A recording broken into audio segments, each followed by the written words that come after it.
Оқушылар, сабақты бастамас бұрын мына суреттерге назар аударыңыздар.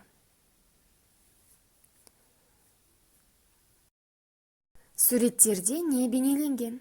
Суреттер қай елдермен байланысты? Неліктен адам саудасы сол уақытта орын алған?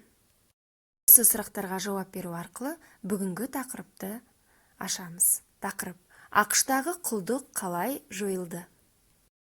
Сабақтың мақсаты ақш-тағы азамат соғысының себептерін, барысын, салдарларын анықтайды. Азамат соғысы 1861-65 жылдары 19 ғасырдың ортасында ақш-тың солтүстігінде жалдама еңбек пен оңтүстік штаттардағы құл еңбегі арасында қайшылықтардан туындаған соғыс. Құлдықты жою қозғалысы 19 ғасырдың ортасында ақш-тағы саяси күрестегі аса шиеленісті мәселе құлдық мәселесі болды. Құлдар қарсылық көрсетті. Олар солтүстік штаттарға қарай қашты. Құл иеленушілерге қарсы қарулы көтерілістер жасады. Үкімет әскерлері және жергілікті жасақтар көтерілісшілерді аяусыз жазалады.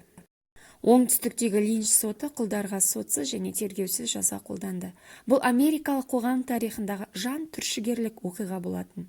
Құлдардың оңтүстіктің құл иеленушілік штаттарынан солтүстікке жөнелту әрекетімен жерасты темір жолы атты жасырын ұйым айналысты. 1830-1861 жылдар осы жолмен солтүстікке 60 мыңнан аса құл жөнелтіліп, оларға еркіндік беру мүмкіндігі туды. Оқушылар, енді мына сұраққа жауап беріңіздер.